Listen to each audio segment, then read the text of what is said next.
Estamos ya en el segundo, en la segunda parte de la entrevista a José Tono Martínez. Quería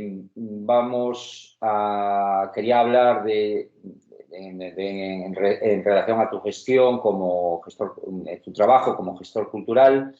2012 y 2015 fuiste director y creador del programa cultural de Centro Centro, en Cibeles, que se basaba en cultura y ciudadanía, también del Centro Cultural de Fernán Gómez, en Colón, en la Plaza Colón. Te quería hacer dos preguntas. ¿Cuál es el concepto, desde tu punto de vista, que un centro cultural se dirija hacia cultura y ciudadanía? Porque es como así lo dirigiste al empezar a trabajar, al abrir las puertas del centro. Y me gustaría que hablases algunas de las más importantes exposiciones que has creado ahí, como la de la colección Abelló, la de Massabeu, la de Helga de Alvear, porque yo creo que es importante que nos indicases un poco tu idea de gestión privada y pública en la cultura. Vale, bueno, pues nada, muchas gracias de nuevo por aquí estar con vosotros. La experiencia de Centro Centro es bastante interesante por muchos motivos. Por el reto que suponía y por las circunstancias políticas, económicas y sociales en las que en ese momento estaba, y que curiosamente de nuevo vuelven a recordar un poco nuestra situación actual con el tema de la crisis, ¿no? Es decir, partamos de que, o sea, Centro Centro Cibeles es un sitio nuevo, reformado por el Ayuntamiento de Madrid. Cuando yo asumo la dirección de ese sitio, soy el primer director que tiene que, por tanto, crear un programa completo de qué hacer con ese formidable espacio cultural de 6 plantas, 10.000 metros cuadrados, se dice pronto, de ocupación, y un presupuesto limitadísimo. Es decir, un presupuesto limitadísimo porque estamos en el año 2011-2012, en el peor momento de la crisis, en el desplome absoluto, y por tanto la obligación del ayuntamiento, lo que me pide el Ayuntamiento de Madrid es que el espacio se autofinancie en lo posible para que no consuma recursos públicos. Por tanto, este es un primer reto extraordinario, cómo actuar en un espacio tan grande con recursos escasos. El segundo reto es un reto de imagen pública. Este centro había sido hecho por la anterior administración que había desempeñado Ruiz Gallardón, y por tanto tenía una imagen pública de que había sido un enorme despilfarro la reforma del espacio. Y por tanto había que congraciarse y ganarse a la gente para que la gente pudiera acudir. Por tanto, y luego los retos técnicos que tiene cualquier espacio museístico, cultural, etc. Bueno, entonces, el plan que yo diseñé y que fue aprobado por la Comisión de Cultura se basaba, por ejemplo, en el tema de las exposiciones. Se basaba en dos programas, digamos, distintivos. En un programa que yo llamé, desde el punto de vista de gestión cultural, yo la llamé Tate más CCCB. Es decir, seguir el modelo Tate, de la Tate Gallery me refiero, y seguir el modelo del CCCB de Barcelona. En la parte de la Tate era hacer grandes exposiciones de impacto, importantes, prestigiosas, que nos atrajeran a un público masivo, pero de calidad, a un público masivo de calidad. Es decir, no se trataba de hacer una cosa de Disney, ¿no? Sino un público masivo de calidad. Y en la parte del CCCB era seguir el ejemplo de Barcelona, y entonces hacer muchas exposiciones que tuvieran que ver con elementos de la vida en la ciudad. ¿Qué significa esto? Arquitectura, diseño, historieta, dibujo, moda. O sea, un poco yo lo que me imaginaba es cómo vemos la ciudad, cómo vamos vestidos, cuáles son los trajes de la vida urbana, y que todo eso se pudiera reflejar en un programa expositivo. Entonces, estos eran los dos primeros ejes. luego había que dividir el espacio para que las exposiciones se produjeran más o menos en el mismo sitio, porque mi experiencia dice que normalmente la gente cuando va a un museo o a un espacio le gusta ir siempre al mismo sitio donde se producen las mismas cosas, es decir, saben que allí hay cosas de arquitectura o allí hay cosas de diseño, o los museos son muy grandes y entonces eso me parecía muy importante que se hiciera. Un tercer aspecto que me parecía muy importante de los centros culturales museísticos es que muchas veces cuando vamos a estos grandes espacios son tan grandes que muchas veces nos perdemos en ellos y a mi juicio no están muy bien diseñados desde el punto de vista de la experiencia del señor que llega, de la persona que llega a visitarlos. La única manera que tenemos a veces de descansar es irnos a la cafetería a consumir o irnos a la librería a comprar y parece que algunos los diseñan solo para eso. Entonces, eso a mí me molesta mucho porque la experiencia artística tiene que ser una experiencia, por lo menos así la concibo yo, de disfrute, de goce. Entonces, si tú llegas a un espacio cultural y te cansas, porque es que te cansas, porque si estás caminando 1 hora o 2 horas y a veces, muchas veces la gente está más porque trata de concentrar el espacio, bien porque ha pagado una entrada o bien porque no tiene mucho tiempo. Entonces, ¿cómo hice para que esto no se produjera? Bueno, en cada una de las plantas del edificio, siendo tan grande, lo que hice fue colocar una zona de, bueno, lo que se llama ahora de descanso, de chill out, de manera que todas las plantas completas tuvieran zonas de chill out, incluso en algunas instalé mesas de trabajo tranquilamente para que la gente pudiera tener reuniones y se pudiera, es decir, que tú estás viendo una exposición y luego te vas a otro sitio a sentarte en unos sofás, a sentarte tal. Entonces, eso fue todo un conjunto de, primero, pensar el funcionamiento del espacio. Bien, desde el punto de vista de la parte que llamamos State, yo tenía un problema técnico y era que no tenía suficiente obra, porque el espacio era un gran contenedor, pero la obra maravilloso, por cierto, el arquitecto Palacios de Vigo. Por supuesto, un arquitecto que además siempre hay que reivindicar porque este hombre que tuvo una vida maravillosa, pero que a los últimos años de su vida parece que no fueron muy, muy buenos. Tuvo algunos problemas de salud, parece que algo de alcohol y cosas así, y terminó un poco como arruinado. Demasiado Ribeiro yo creo que tomaba. Pero durante toda su vida profesional fue un hombre extraordinario. Es muy interesante que este edificio gana el concurso, es un concurso público que él lo gana muy joven. Y entonces eso le permite tener una enorme fama y de hecho en Madrid firmará pues grandes de los edificios en lo que es hoy la sede del, por ejemplo, del Instituto Cervantes, el Círculo de Bellas Artes, es decir, grandes espacios de Madrid llevan su firma y realmente fue un arquitecto visionario y extraordinario.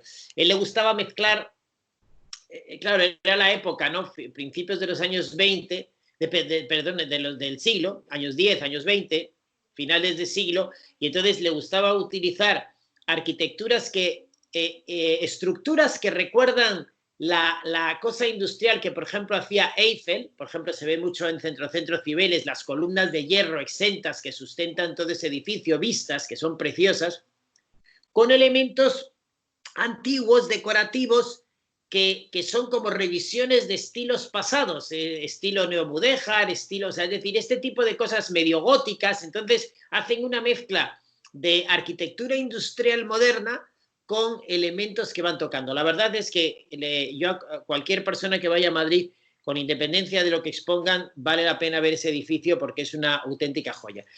Entonces, volviendo al modelo Tate, ¿cuál era mi problema? El ayuntamiento tiene una colección de arte contemporáneo, pues bueno, bien, que de hecho la utilizamos para hacer una exposición que comisarió José María Parreño, que fue una de las primeras que le encargué. Pero claro, es limitada. Por tanto, como yo no tenía colección, mi problema era cómo acceder. Entonces, allí me inventé una historia que se llamó mecenazgo al servicio del arte. En ese momento es muy curioso porque ahora todo el mundo, en todos los museos españoles me refiero, está utilizando mucho el coleccionismo privado. Pero cuando yo empecé en el año 2011 y 2012, hace apenas 8 o 10 años, no era tan común. Los grandes museos, incluyendo el Reina o el Prado o la Thyssen, no utilizaban mucho las colecciones privadas de especialmente las españolas.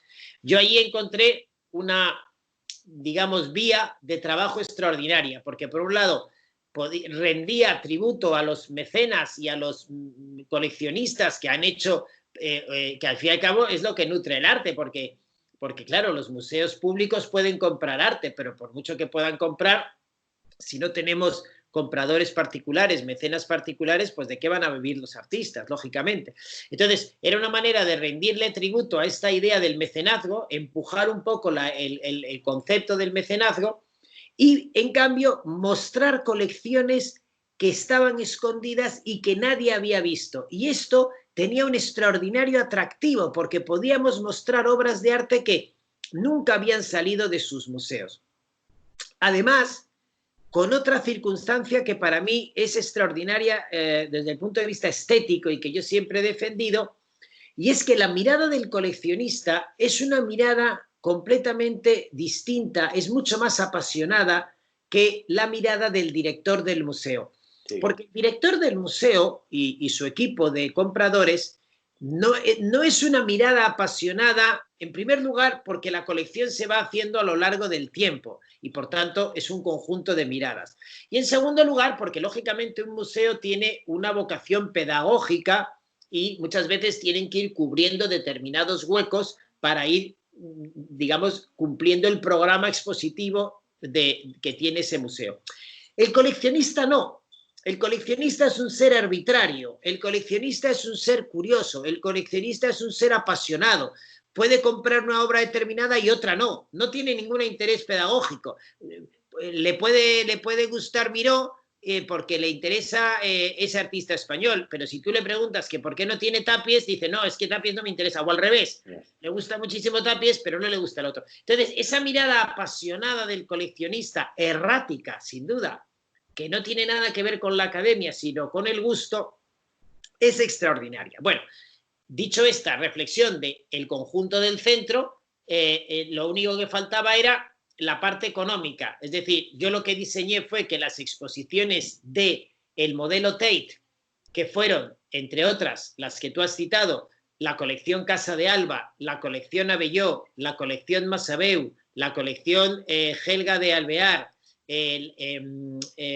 la colección Iberdrola, porque también expuse exposiciones de grandes colecciones de bancos, la colección Zuloaga, la colección RAC, que es la colección Rosón, que es una colección gallega fantástica, maravillosa, que no se había expuesto nunca en Madrid. En fin, todas estas colecciones, normalmente no todas, tenían una tarifa de dinero para poder entrar, la normal de un museo, 8, 9 euros, lo que sea, no me acuerdo. Y eso me permitía tener unos ingresos que me permitía financiar el modelo, el resto que era siempre gratuito. Todas las exposiciones de arquitectura, las exposiciones de historieta, las exposiciones de fotografía y el conjunto del mantenimiento del edificio. Así que, de esa manera, podía compensar esas exposiciones de impacto que me atraían a mucha gente, pagándome el resto de las cosas que yo hacía, que no es que no tuvieran tanto impacto, pero que no atraían igual tanta gente, porque igual una exposición de historieta, pues igual no va a atraer tanta gente. Así que esa era la manera de conjugar con otros elementos que fui mezclando. La verdad es que fue un éxito inmediato, porque la primera que hicimos fue Casa de Alba.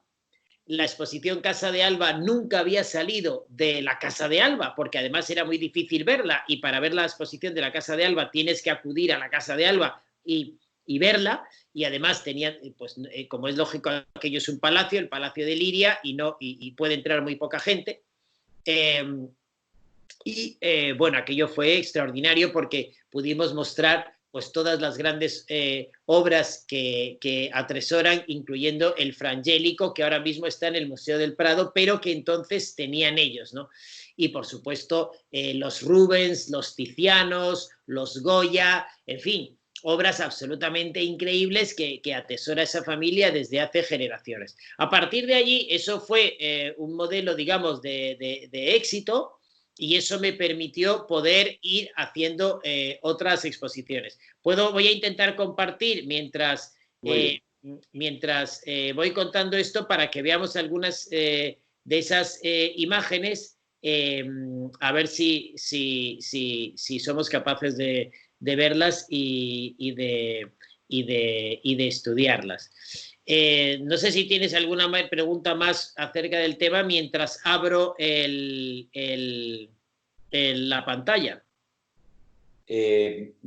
Bueno, no, mientras si lo haces rápido. Ese es el tema, que estoy haciéndolo, lo voy a intentar hacer rápido. No, o sea, es decir, un centro cultural, vamos a ver si lo hago rápido. O sea, un centro cultural es algo que tiene que tener como, ¿cómo diría? Como un punto de... Tiene que tener una relación con la ciudad. O sea, tiene que tener, o sea, porque al final un centro cultural abierto, como cualquier museo, tiene que ver algo con una idea, como yo lo diría, como una idea como de ciudadanía, ¿no? Como una idea de que la gente lo entienda como algo propio, como algo naturalmente en donde tú puedas acudir. Eso fue, yo creo, que el éxito de lo que fue el Centro Cibeles. Por ejemplo, una de las cosas, hubo otras muchísimas cosas que yo hice allí, que, por ejemplo, cuando yo llegué me contaron que les interesaba que hubiera belenes, porque dice, el Ayuntamiento de Madrid todos los años en Navidad hace y sitúa un Belén.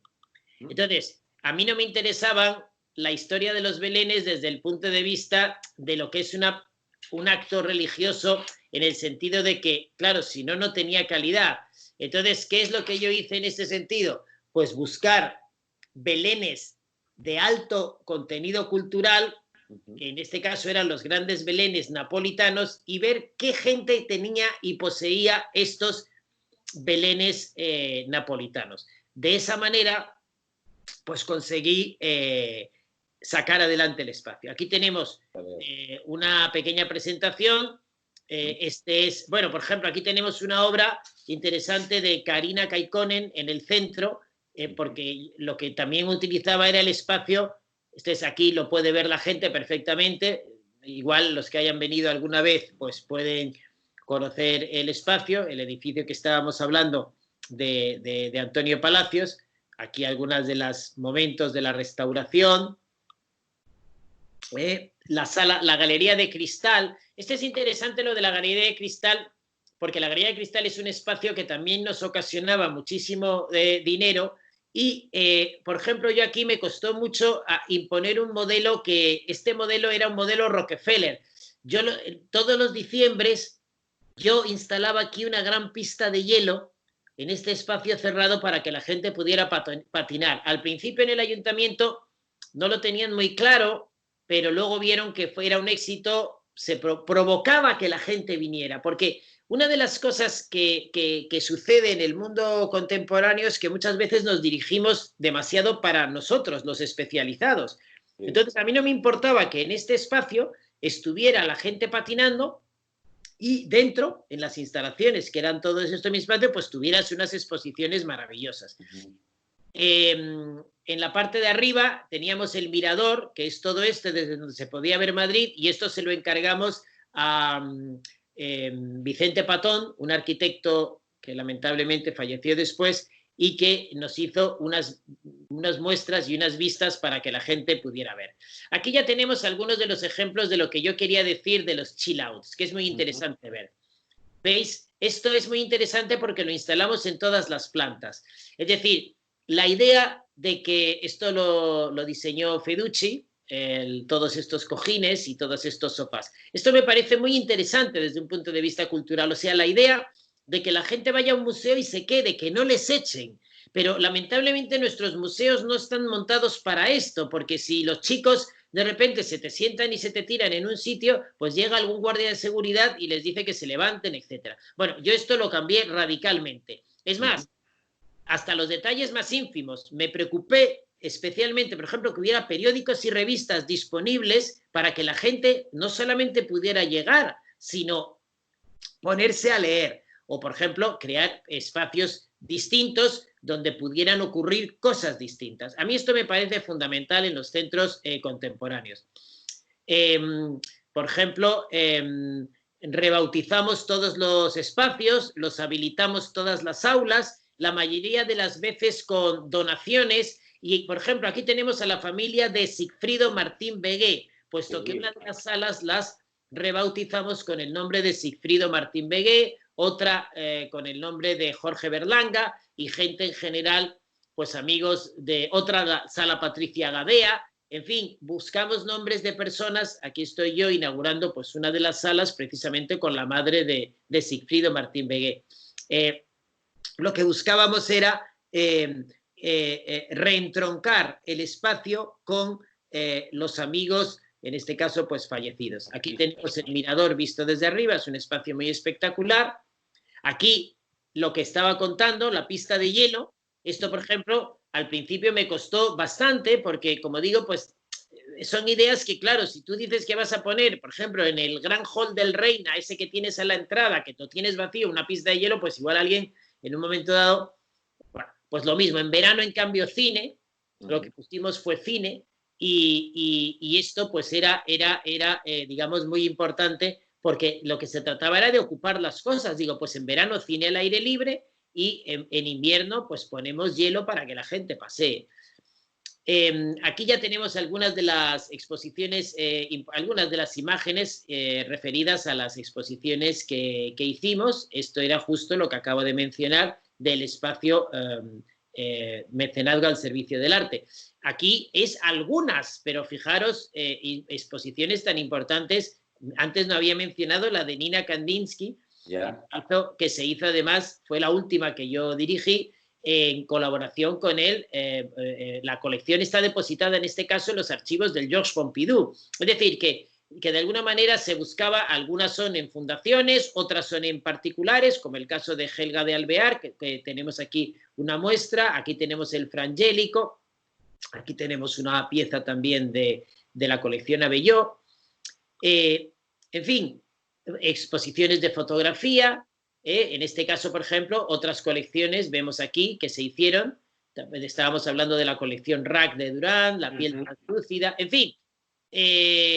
Buscamos siempre también pues colaboradores estupendos, comisarios como Felipe Garín, María de Corral. De alguna manera esta era la parte que yo llamaba Tate y que me permitía tener un impacto muy importante en la vida cultural de la ciudad. Los belenes, estábamos mencionando antes, los belenes nos permitían, aquí tenemos el Belén García de Castro, el Belén Salcillo, el Belén Duque de... ¿Qué me permitía esto? Traer belenes de altísima calidad que no solamente fueran a ser degustados por los devotos que venían en Navidad a ver un Belén, sino por los amigos del mundo del arte, que también dirían, bueno, es que es un Belén tan maravilloso que yo no... De hecho, esto consiguió traer miles y miles de personas que solo venían a los belenes porque, claro, nunca se habían visto estos belenes. Ya, en cambio, hicimos otras exposiciones en esto que yo llamo lo del modelo CCCB, que tenían que ver con la vida en la ciudad. Por ejemplo, pues la ciudad creativa, Creative City, a veces eran exposiciones de fotografía y la ciudad, a veces eran exposiciones de instalaciones de artistas. Por ejemplo, en esta hubo un par de instalaciones muy interesantes de Daniel Canogar. En fin, realmente lo que se buscaba, por ejemplo, en arquitectura, pues lo que estábamos diciendo, lo mismo. Es decir, aquí tenemos una exposición de Mas Saint John, aquí tenemos Casa Azul, que era donde se hacían las exposiciones de arquitectos españoles contemporáneos. Aquí, por ejemplo, a veces recibíamos, esta es una exposición interesante que se hizo con posterioridad al tsunami del Japón, y entonces se hizo ver cómo los arquitectos japoneses se habían especializado en construir casas muy sencillas, muy rápidas, de muy poco peso, porque claro, había muchísima gente sin casas, y cómo la arquitectura japonesa era capaz de evolucionar muy rápidamente para, utilizando materiales muy pesados, pues hacer casas muy cómodas. Era una exposición preciosa, aquí mostramos solo una porque, claro, pues es una muestra general de todo, pero la verdad es que era una maravilla. Igualmente, artesanía, dentro de las exposiciones que hacíamos, pues hacíamos exposiciones de artesanía y diseño. En este caso, diseño de objetos, como estamos viendo aquí en la serie Fuera de Serie, que me coordinaba Ana Domínguez Siemens, y que era una exposición pues estupendo. Moda, por ejemplo, aquí tenemos moda, en este caso una exposición Cazadores de Tendencias, aquí veo que dice tendencias, pero tiene que ser tendencias, vamos a corregirlo en vivo y en directo, que está muy bien, tendencias, y la verdad es que se trataba de darle al centro pues toda la dimensión. Fueron 4 años prácticamente, y en fin, estamos haciendo un breve repaso de algunas de las exposiciones, como vemos, de fotografía, todas buscando siempre una perspectiva lógicamente contemporánea, y todas siempre gratuitas. Cada una de estas son exposiciones completas. Aquí tenemos una exposición de Antonio Bueno, aquí tenemos una exposición de Müller y Campano, nuestro querido amigo Campano. En fin, como digo, aquí hay unas repetidas que veo que hay que cambiar, o no sé si es que yo le estoy dando... La ciudad de viñetas, que estaba buscando. Bueno, este fue un proyecto de historieta. Yo siempre me ha gustado mucho trabajar la historieta, porque creo que la historieta, el cómic, el dibujo, está muy vinculado a la vida de la ciudad. Entonces los historietistas y los dibujantes tienen esa facilidad tan absolutamente estupenda para poder reflejar en unos trazos esa vida de la ciudad. De manera que eso era una página que estaba también estupendamente montada. Y luego música. Como efectivamente tenía distintos espacios musicales, espacios donde se podía escuchar música, pues lo que hicimos fue crear varios programas de música. Uno de música contemporánea que se llamaba Audiópolis y que estuvo dirigido por Paco López, que es uno de los grandes compositores de música contemporánea, pero tampoco olvidándome de músicas pues tradicionales, de música clásica o de piezas de zarzuela o de cosas. Afortunadamente, un espacio cultural, como cualquier museo, esto es muy típico hoy en día, pues en tus salas puedes poner música contemporánea. Llorens Barber hizo un par de interpretaciones extraordinarias, pero también puedes perfectamente hacer un ciclo de música del siglo XX, de música clásica. Esto fue, en definitiva, lo que fue la gestión de Centro mientras yo fui director, y lo que consiguió, yo creo que bueno, hacer que el Centro Cultural fuera lo que es hoy, ¿no? O sea, un centro cultural moderno, un centro cultural de nuestro tiempo. Esto es un poco la idea de lo que es así. Muy bien. Muchas gracias. Pues nada. La próxima pregunta. Muy bien. Vale, pues la próxima pregunta, ¿hacemos un tiempo o lo haces directamente?